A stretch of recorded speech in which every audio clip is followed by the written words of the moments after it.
Hi, it's Friday, it's 3 o'clock, so it's time for Something for the Weekend, brought to you by Together 2012. We're a social enterprise community interest company led by disabled artists and based in the main London 2012 host Paralympic borough of Newham. I'm Ju Gosling, artist and artistic director of Together 2012, and with me in my East London studio, where she's been locked down since last March, is our chair, the artist Julie Newman.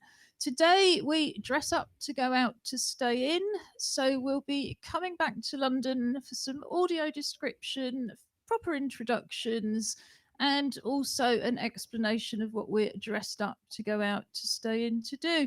But first, over to the other end of our long virtual wheeled sofa to the West Midlands for some introductions and some audio description, and to hear what you're dressing up to go out to stay in to do this weekend. Well, good afternoon and welcome to Friday. So I am Robin Surgener. I'm Business Director at Together 2012. And up here in Sutton Coldfield, which is beautifully sunny today, I might add, which isn't always the case. So I am sat in our studio in front of our lovely red velvet curtains. They might get changed soon as we move towards warmer weather. I am wearing my now beautifully cut greying white hair. I have dark brown sunglasses on. I think that's the best description. Brown all round, over my much paler face. It's got to be said. Uh, and I am wearing a short-sleeved, button-up checked shirt. It's kind of mostly a kind of salmon orange background with blue and grey and other reddy and black checks in it, which if you can't see it actually probably sounds awful, and it's not quite as complicated as I made that sound. I won't tell you where I'm going yet because I'm going somewhere with Tracy, so I don't want to spoil her thunder. Thank you, Robin. And I'm Tracy Surgener, and I am sitting down with I've got a hairband in with a big bow on it at the side, a bit of glitz, a bit of glamour, to keep my very long blonde hair back out of my face so that I can actually see and talk. I've got pale skin, and I'm wearing a paisley patterned see-through shirt with denim collar, denim pockets, and a denim wrist around the cuffs. And I'm wearing some heavy evening trousers. And I'm wearing this because it's my Parisian shirt. And I'm planning this weekend to go to Paris with my lovely husband, because it was our 30th wedding anniversary last month, and we got engaged in Paris in April. So that's what we're doing.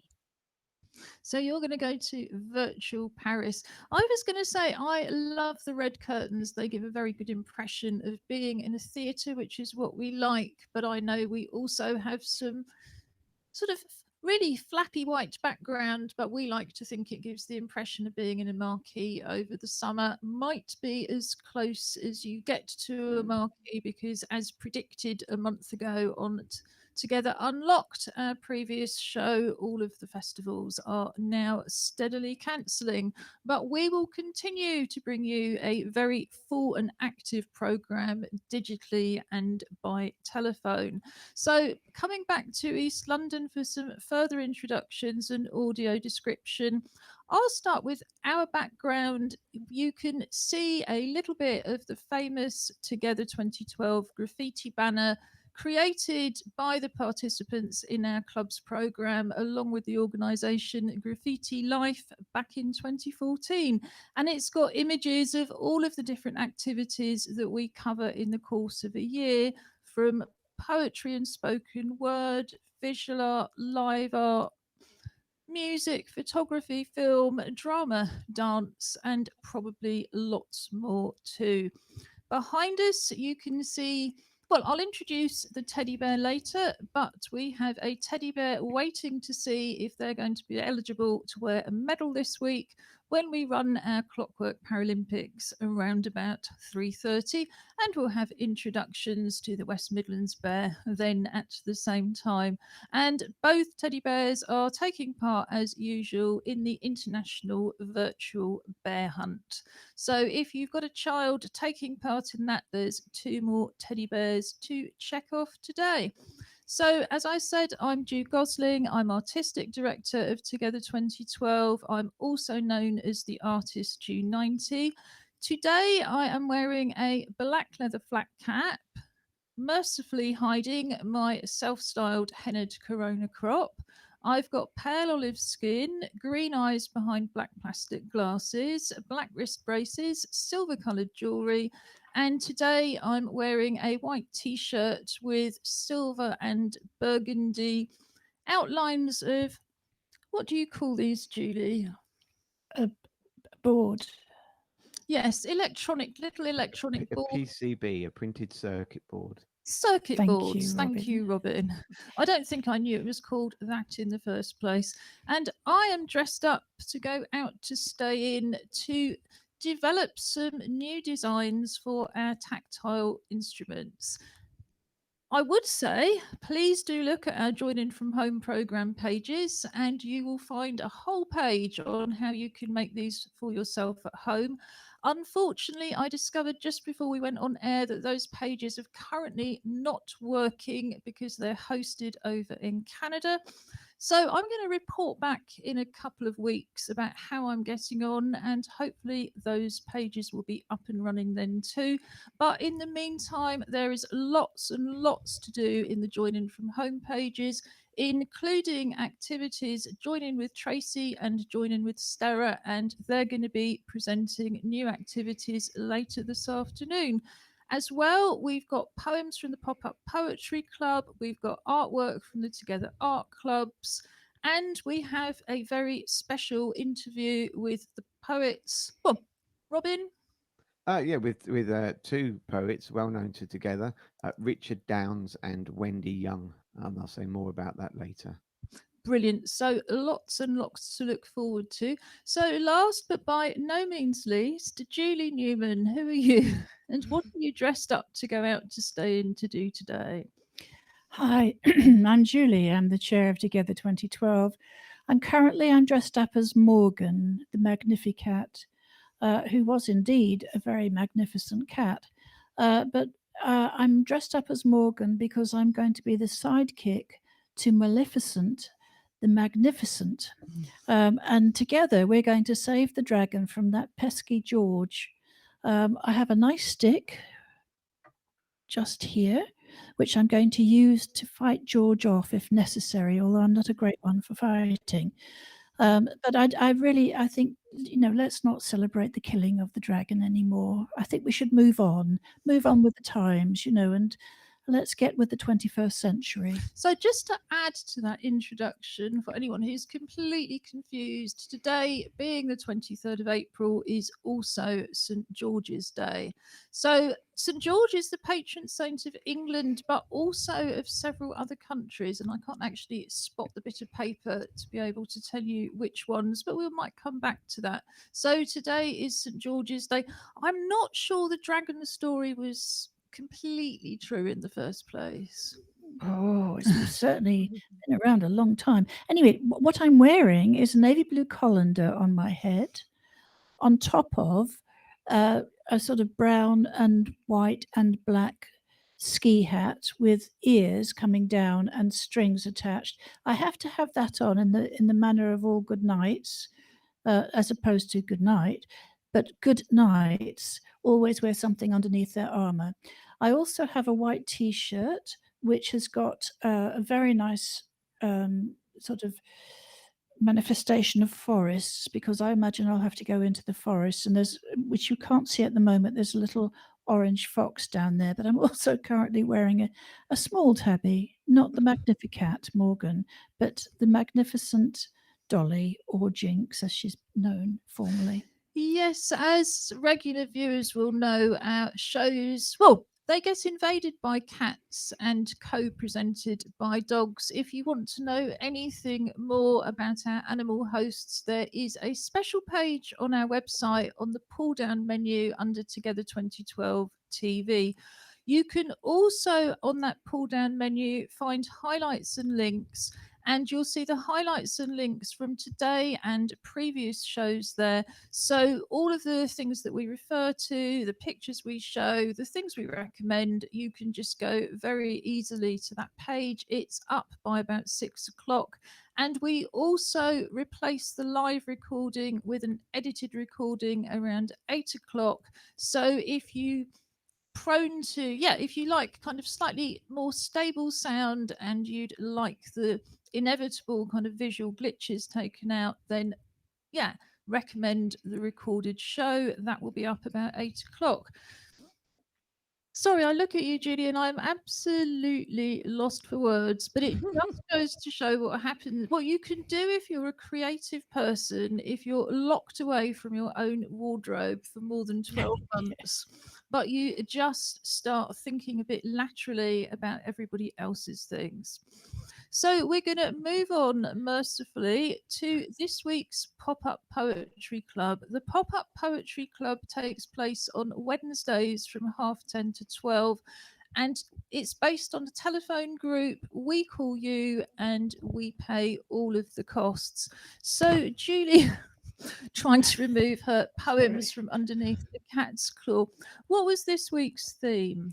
This week's theme was a favourite object, or thing, or something that you like quite a lot. Wonderful. So, just to explain how the poetry group works, we phone you between 10 and 10:30, add you to a group call.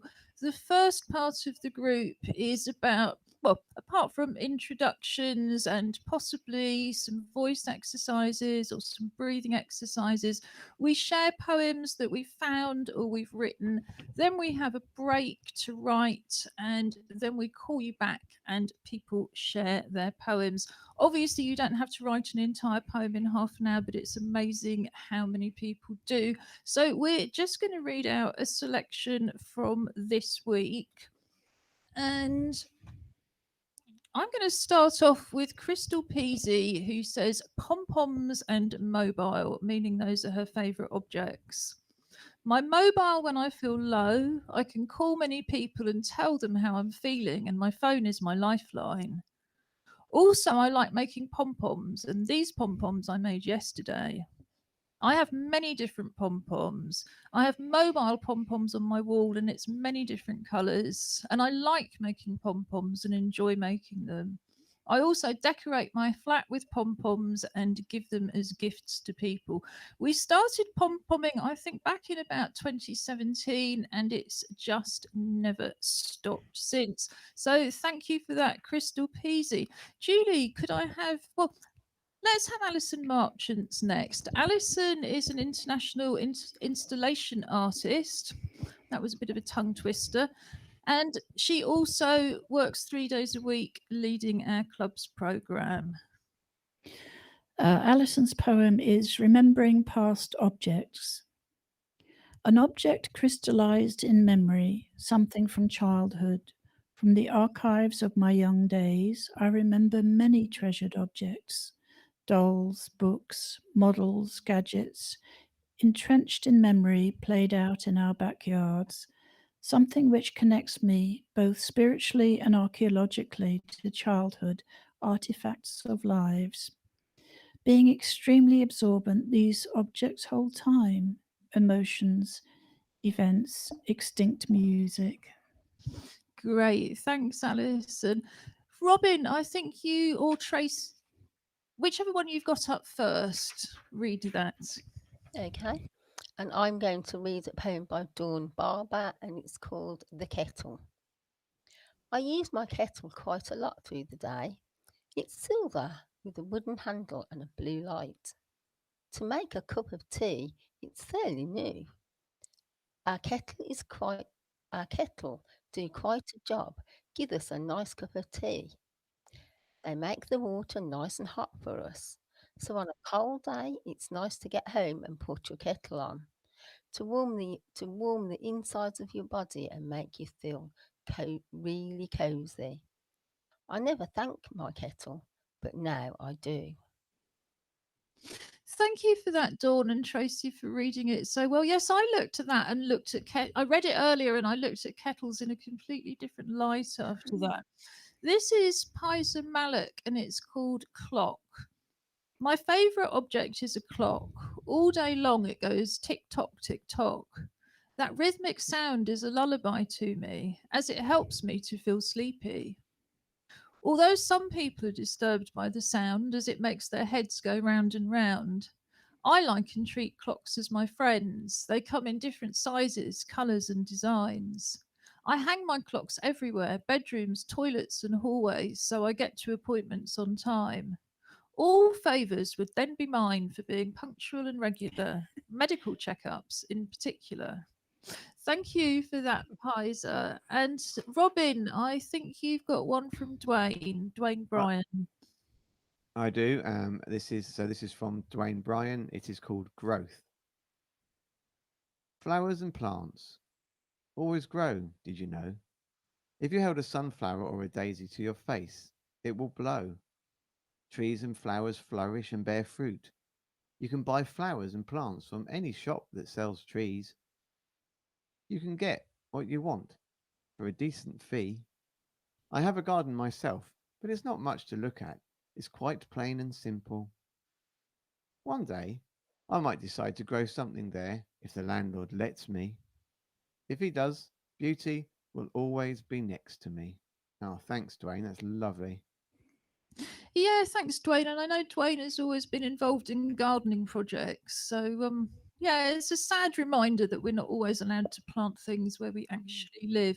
So, finally, Julie, your poem. Yes, this is my favourite object, which I'm just holding up. I don't know if it can be seen. It's a decoration which I got given at Christmas, and which I love it so much I've kept it out, hanging by my bed. So my poem is called "The Hares and the Moon." Two brown hares facing each other sit on the downward curve of a white waning moon, a swinging silver star at the top edge of the crescent.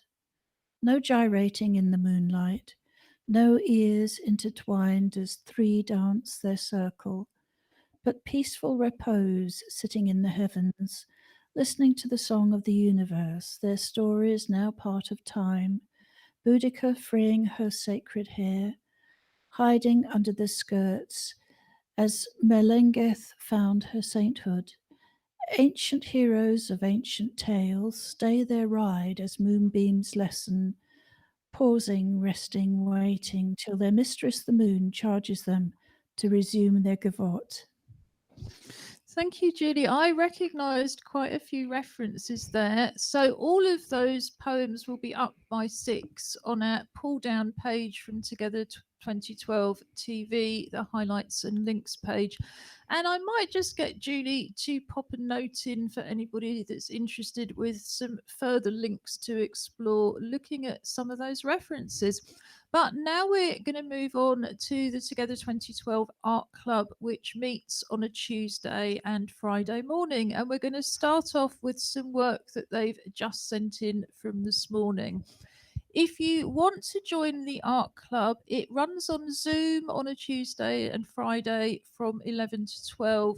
We open the virtual doors from about 10:30 for anybody who just wants to socialize a bit or is having difficulty getting on, and we can support you with getting onto Zoom via our engagement support worker Noel Guinan.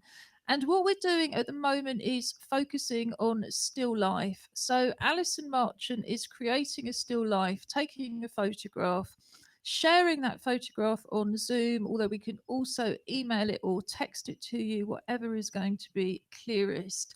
And then they go through the photograph, they audio describe it, they look at it quite closely, they're quite mindful, and then people use whatever they have at home. So I'm just going to pop up the original picture. And this is a pair of almost midnight blue satin evening purses, quite old fashioned ones with little chain handles. And although you can't see the hooks, they look like they're hanging on the wall. And then this one is by Lee Brooker. Thank you, Julie. So Lee has done a very nice pencil drawing, and he's actually, as if they're sitting down, he's actually sort of added in a sort of piece of ground that they're sitting on, which is actually really effective.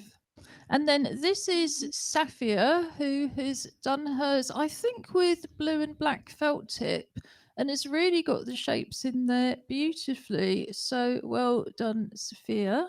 And then this one, I believe, is oh, right. This is Dwayne. So this is Dwayne Bryan, whose poem we just heard. So I don't know what you think of those guys. Well, I mean, they're all really good. I mean, they're very clear what they were. I like the different styles.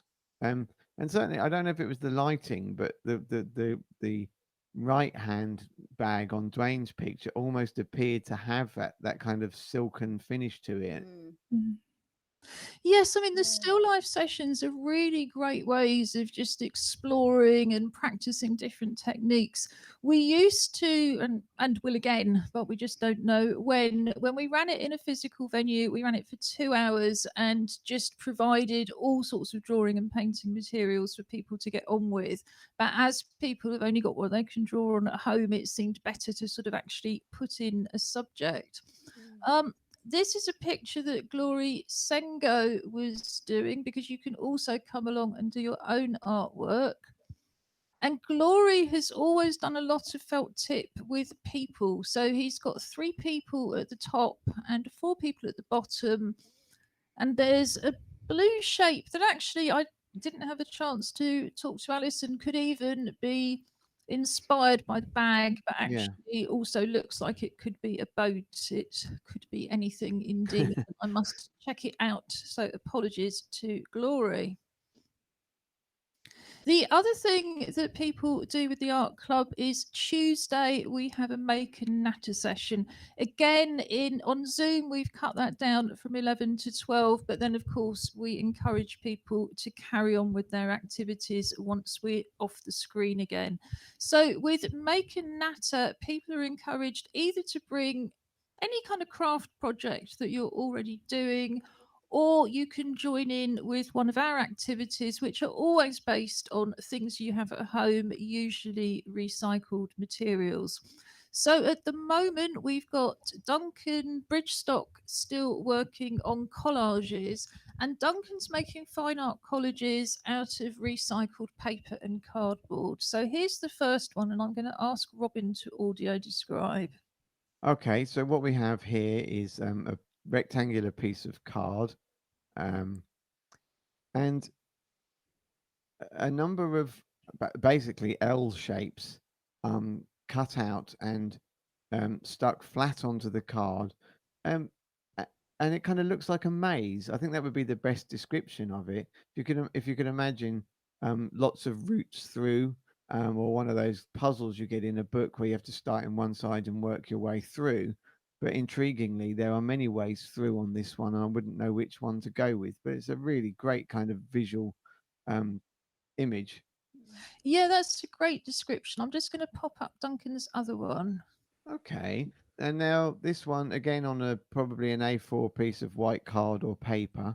There is what I think is a tissue box that has been, or something of that kind of size, that has been opened out. So it looks like a shape net, if anybody remembers doing maths at school.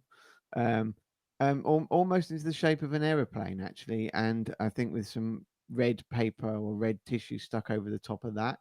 And then in the middle of that is a yellow circle with 3 black rectangles on it. So it could be a go-kart, actually. I mean, there's a number of things, but it speaks to me of some kind of vehicle. Yeah, and I think that's the thing. I mean, I'm hoping that we're going to have ultimately an exhibition of Duncan's collages because they're all like that, very much fine art, very much created from almost nothing. And you can see so much in them. I mean, to give you an example of an activity that people are just bringing along to make a natter, this is Sophia, who's at the moment stringing jewellery. And today, Sophia's holding up a necklace that's all sorts of different colours, almost but not quite strung like a rainbow.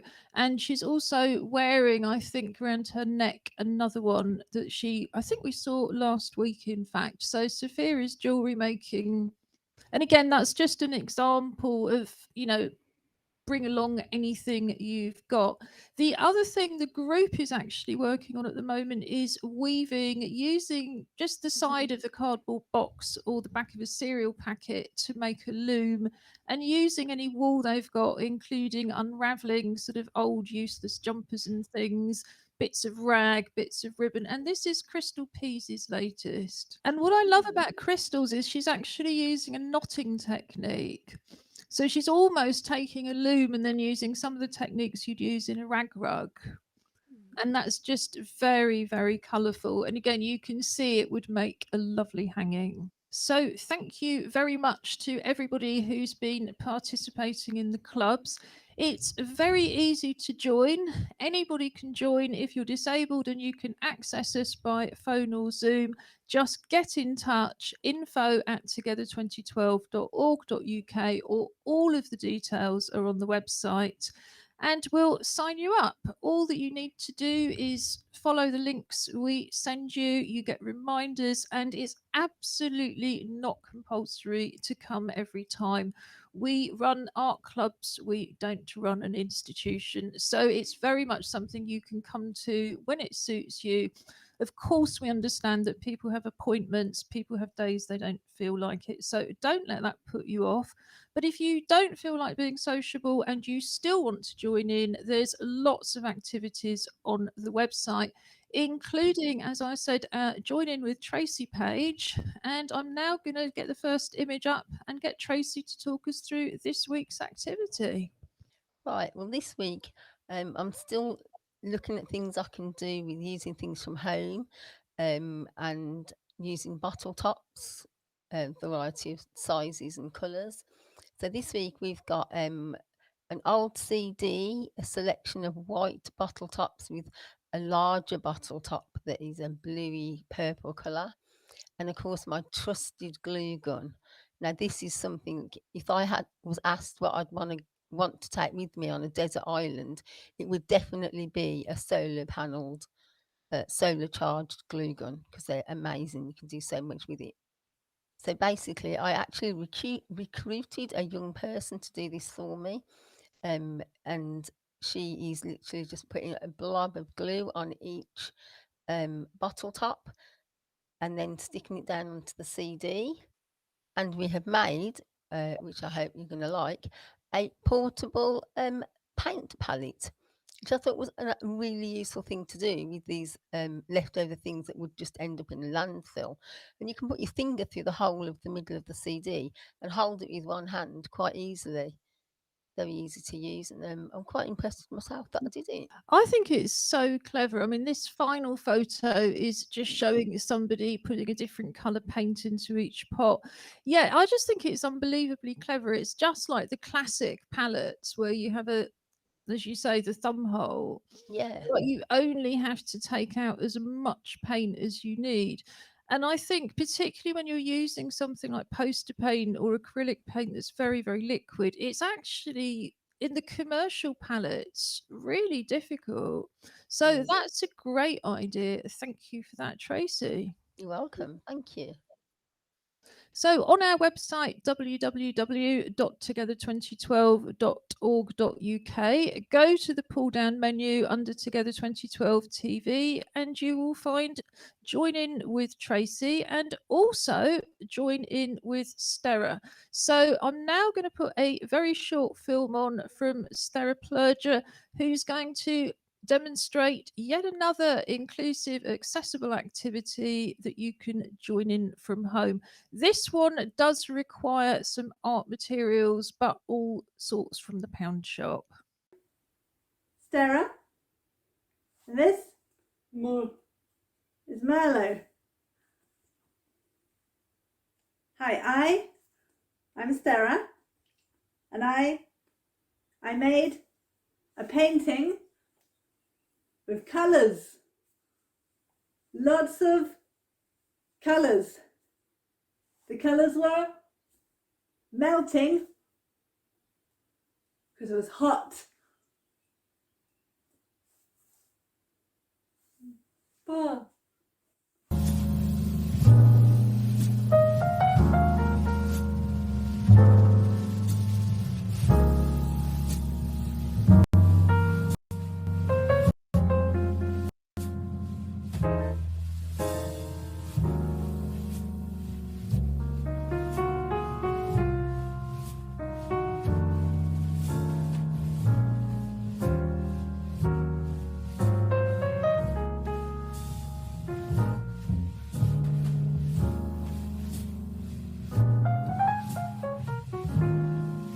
So just to do a little bit of audio description, what Sterre did was take a pound shop canvas, cut out a piece of, cut out a heart shape from black paper, which is quite easy to do if you fold the paper first and just draw the half.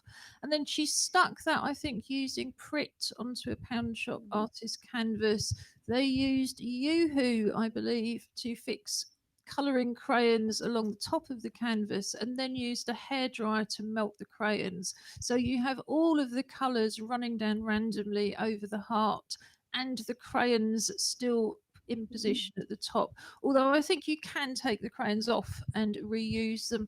But it also strikes me that it's a really distinctive piece of artwork to have on your wall with the crayons still intact. Again, assuming you can get a packet of pound shop crayons, and you can afford £1 because not everybody can. So again, that will be up under the join in from Sterre page, and we have all of the videos, including the ones that Sterre previously produced for Together Unlocked. So do check that out. And now it is time for the Clockwork Paralympics. So would you like to introduce your teddy bear, Robin? All right, so here is, strangely, teddy bear called George. But you see, George the bear is a friend of the dragon, and was there to challenge Saint George, and we don't believe that he was able to slay either of the dragon or the bear. I'll just describe him. It is a kind of golden brown, deep golden brown bear. It's a beanie bear, so it's full of crinkly beanie stuff.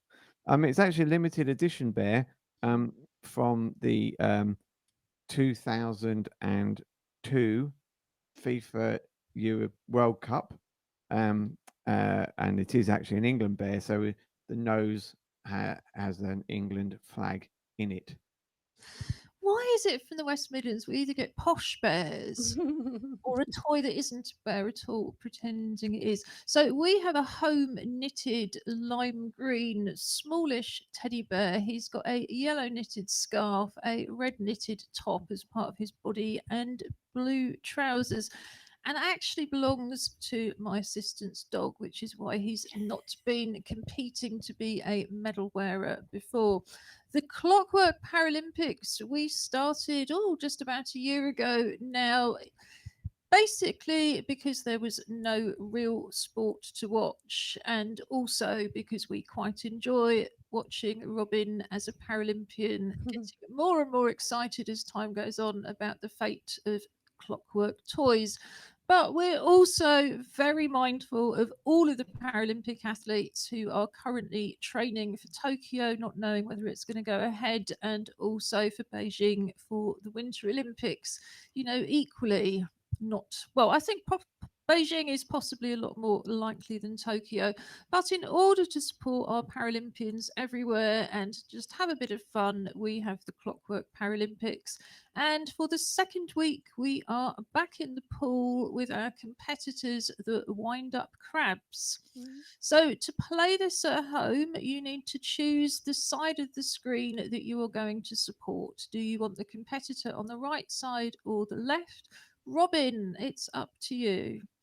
We're going to go left side of the screen today, or left side of the pool. So, I will just pop this up. Don't think it really needs much audio description today, so I should just let Robin do the commentary in a minute. But they are at one end of my walk-in bath, and a camera is cunningly mounted on the bath seat. Well, it looks like our competitors are wound up, literally, and ready to go. Oh, so it's a bit of a race off here. Oh golly! And London have stormed into the lead. The Birmingham competitor has absolutely lost their way completely in the pool. So I mean that's good because that makes it one each in the pool. Does it indeed? Because some people counting. Well, we've only had two pool events and we won last week. So I bet they know their entire scores for the 140 live streams that were together unlocked. So our teddy bear is now wearing the only medal I have in the house, which is a gold plastic London 2012 medal as given out by Newham's Mayor. So that teddy will appear very happily on our live streams for the next week.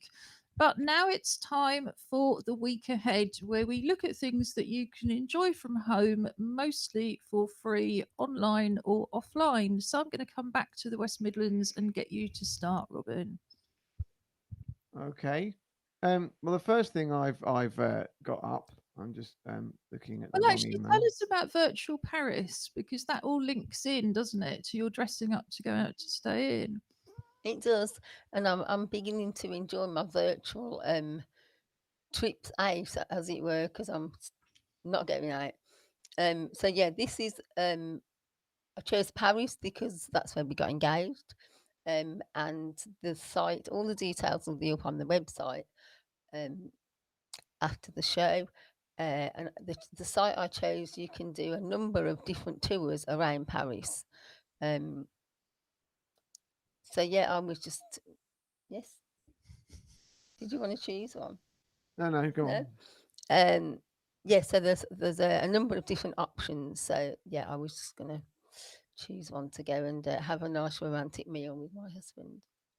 I think it sounds great. I spent my months between school and university, well, the first time round in Paris working as an au pair, and lived very close to the Pompidou Centre above a gay bar, working for a psychiatrist and an architect, and two of the most challenging children, I think, is probably the best Well, way I have to to say put it. that when we were in Paris to get engaged, we found on the evening after I'd very posh. I knelt down on my knee on a boat underneath the Notre Dame on the Seine, and then it was getting back up again was fun. But anyway, we just very quickly we went out in the evening and found this really cozy looking restaurant, and then tried to explain to the Parisian restaurateur who really spoke about as much English as I spoke French that we got engaged and hadn't eloped. It was very funny, but then they gave us a copy of the menu with what we ate, which was lovely. So there you go. Yeah, they thought we'd eloped, and that was really nice actually. And we still have the menu so that we Well, can look back at it. Yeah, when things are safer, at least you've got Google Translate now. I was going to say today, although there's no reason why you shouldn't keep on doing it, is National Skipping Day. And although my skipping days are decades behind me, I do remember it's a lot of fun. And although ideally you can get a proper skipping rope, actually they're fun anyway with this. I remember practicing with all sorts of little offcuts and funny bits of string and so on. And it's something you can do in a really small space if you're doing it on your own, but it's also a great thing to do outside and very easy to socially distance if you've got people at either end of a really long skipping rope and people jumping in between. There's a project that actually gives out skipping ropes to schools, so I'm going to pop that up on highlights and links. Julie, what did you want to share with us?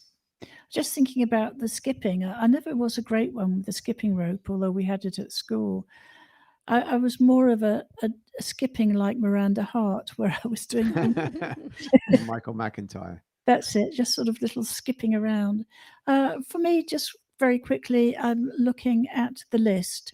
There's loads of stuff on the list, and I didn't really want to pull out one because there's such a wonderful choice. And the list is a listings site, isn't it? Yes, it It's a is. British listings site, from what I Yes. recall, whereas Eventbrite has things from all over the world. Yes. Although Eventbrite, you can always go in and just tick free and online, and there's still a massive selection. And I think, let's face it, there's still going to be a good selection for some time to come. Robin, what have you got for us? Okay, and the first one I've taken from Disability Arts Online website. It's called a 14-day creative challenge. And the idea is you sign up. I think the next one will be starting on the 27th of April. And you sign up, and every day of the 14 days, you'll get an email or a text with a link attached to it, which will give you a creative challenge. Um, it's not entirely free. It's £14 for the 14 days. So it's only, I mean, it's £1 a day. And I do accept that for some people that's a lot of money, but because other people have been able to pay more, they do have some partial scholarships available, which is great. But I just think the whole idea with it, if you're, if you are an artist who's kind of trying to get motivated, or even a new artist, these little, I mean, I'm going to do it, see how it goes. But a little challenge each day, which could be, write a poem in 10 minutes, or could be, I don't know, draw a picture on your window. I don't know what it is, but anyway, it just looks really, really interesting, and something that could actually, if you are struggling that little bit, get you going. Yeah, I think it's an excellent idea. And obviously, the artist running it has got to get paid themselves. I wanted to point out that it's MS Awareness Week at the moment with a hashtag Let's Talk MS. We've obviously got a number of people with MS participating in our activities. So, yes, if you've got a friend with MS, why not ask them about their access requirements and how best to meet them? Yeah, we don't want intrusive personal questions about any of our conditions, but it's always good to talk about access and what would make life easier and more inclusive.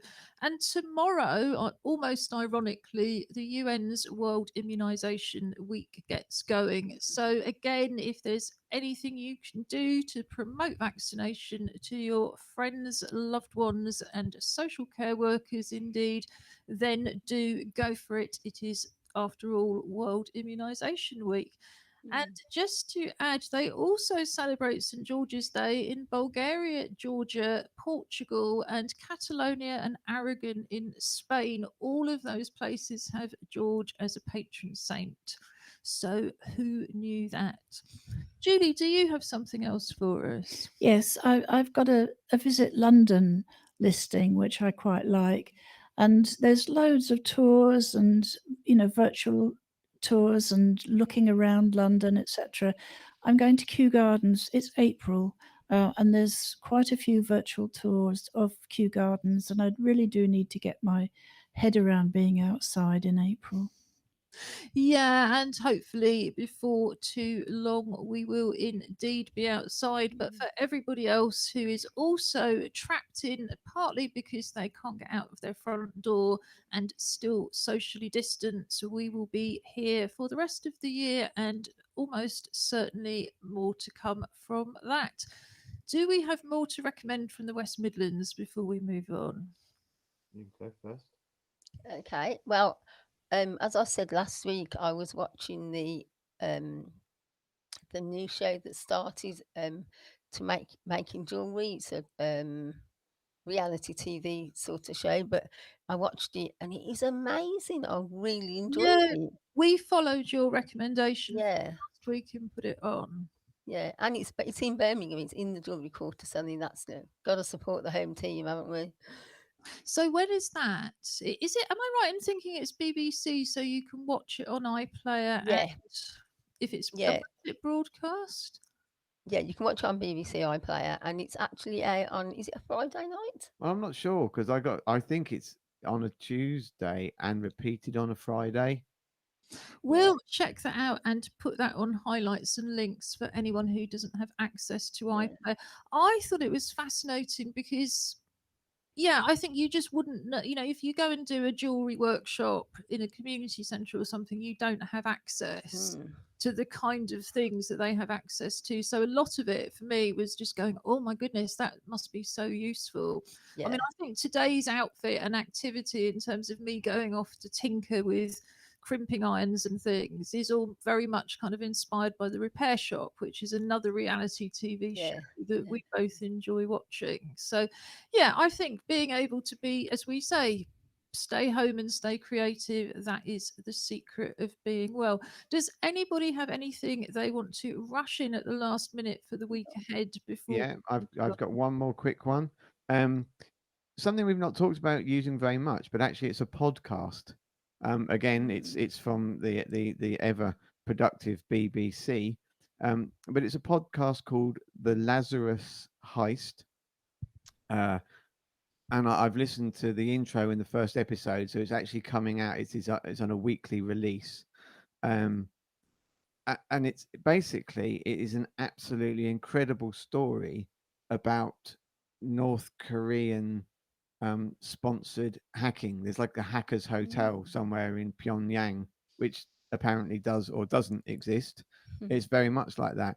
But I've listened to the story, and listening to it, I actually had to come home and check whether it was real. It's so incredible that whether or not people really did believe that 1984 was no War of the Worlds, sorry, was really happening on the radio. It was that kind of weird with so many kind of side angles to it. I'm thinking this has got to be made up, and it's kind of delivered in this sort of mock play way as well. But I'm absolutely intrigued to know where it goes, because the first series is about when they took down Sony Entertainment in 2013, I think, or 2014. So it's definitely a lot of fact in there, and how much other kind of nuances are slipped in. But again available on BBC iPlayer, and it's free, of course, and available anytime. Yeah, and Julie always recommends BBC Sounds. We'll certainly start picking up more podcasts. It's something that more and more disabled artists are doing. And the great thing about podcasts is you can be listening to them and doing something else at the same time. So that's almost all for this week before we move on to our interview with Robin and our guest poets.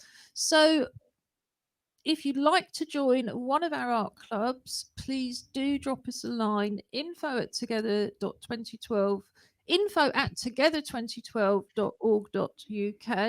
or just check out the descriptions on the website, where you'll find lots more activities in the Joining from Home program. The things we've recommended for the week ahead will be on the highlights and links pull down page by about 6 o'clock.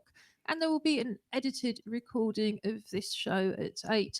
But in the meantime, please do send us in your pictures, your poems, anything else. We'd love to have them on the show. If you're an artist with a new project or a performance, please get in touch. We'd love to have you as a guest. And in the meantime, have a great week from East London. And I'm going to hand over to the West Midlands for some goodbyes and an introduction to the final item. Yeah, it's goodbye. Have a good week, and I'll see you next week. And from me, I would just like to say, upcoming is a 10-minute interview and poetry reading from two of our great disability arts poets, Rich Downs and Wendy Young.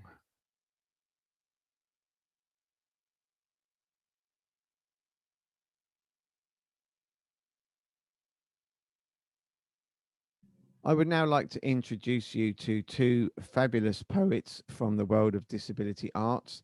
who are just releasing a new publication called Winter Rhymes, spelled Rimes, and Richard is holding up a copy just right now.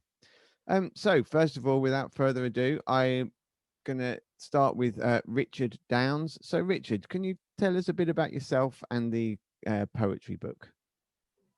Yeah, right, so I'm Richard. I'm a socially engaged activist, poet, associate artist with Disability Arts Online.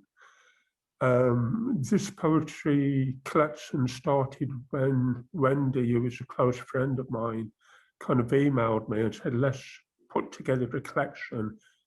It's about snow. Right, and I said, I can't do that. I don't have enough poems about snow, but I can put one together about winter. Right, so Wendy and I worked really closely together in order to do this. And to my way of thinking, it's an amazing collection because whilst it's about winter, it's about a lot of other things. It's about your home. It's about hurt in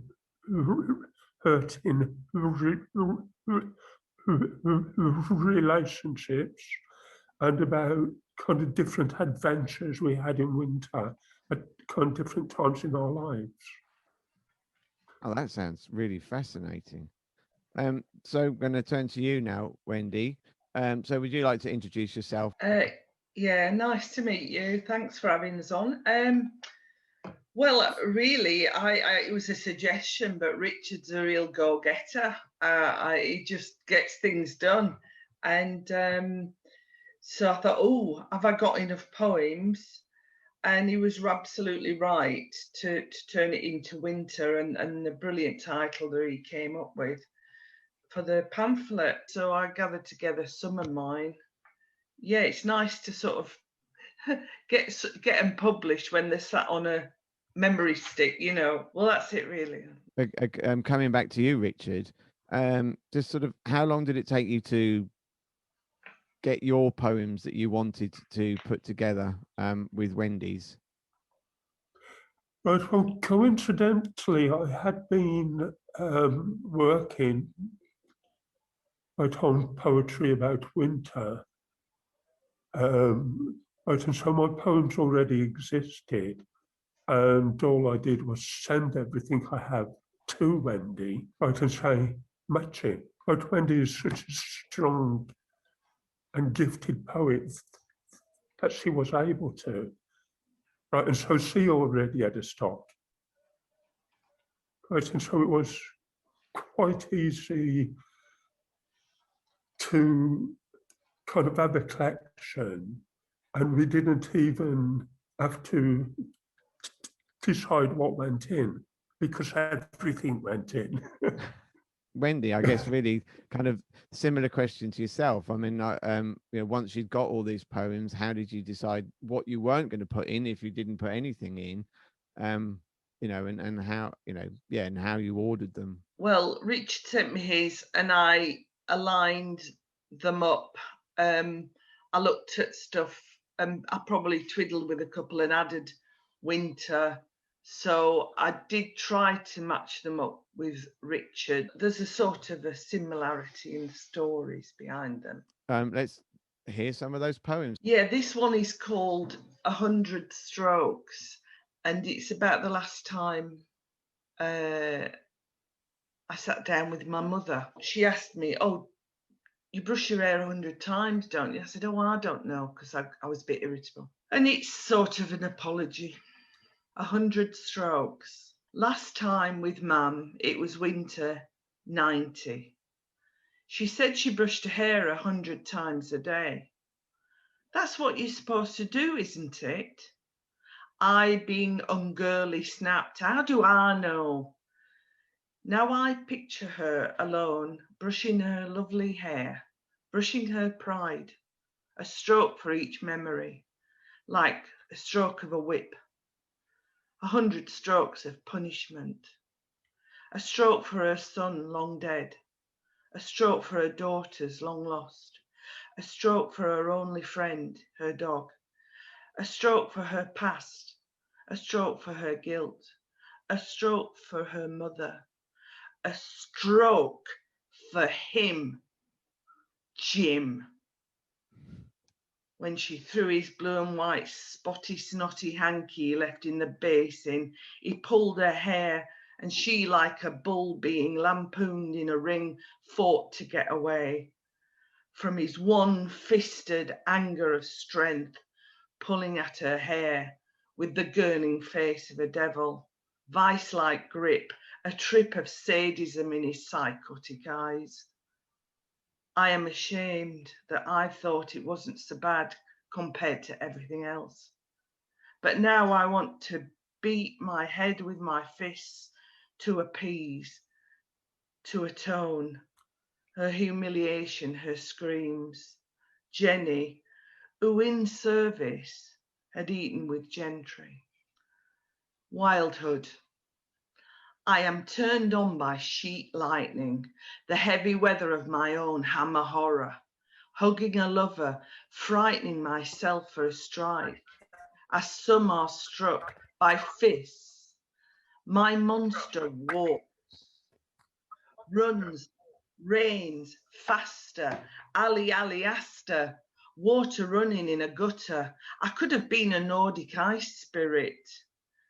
Lightning turns me on to trouble, into Keats, Hubble, bubble. Thank you, Wendy. Absolutely gorgeous poetry and very moving. Thank you. And Richard, to you, please, Sam, if you could introduce each poem. The first poem I've chosen that follows 100 strokes in Winter Rime is called Charles Henry's Children. And it's largely about my dad and my brother and my sister. My dad died during an historical time called the Winter of Discontent. Charles Henry's children, they dig, these grave diggers, chipping at frozen ground in winter of discontentment. They dig at soil awaiting you, your body's internment. Know that your life is all used up, wasted. Sugar in cups of tea and woodbine cigarettes rotted your heart from the inside. Braveheart, Henry in a desert, dodging Rommel's great tanks, biting sand and gritting teeth, head down. Later, a married man with 3 children, wanting turns on your knobbly knee, riding that long black bus just a few miles up our road to a church filled of young ones' tears, failing, dying, each in turn. First the thrifty sister, brothers outlived separation, parted, festive. This season ain't. Dark nights, clouding Christmas, more than crackers at dinner time, madness, stuffing, no sage turkeys, these distant survivors of Charles Henry's broken bloodline, alive, alive and not merry, no to Happy New Year's, maybe to this resolution, yes, yes.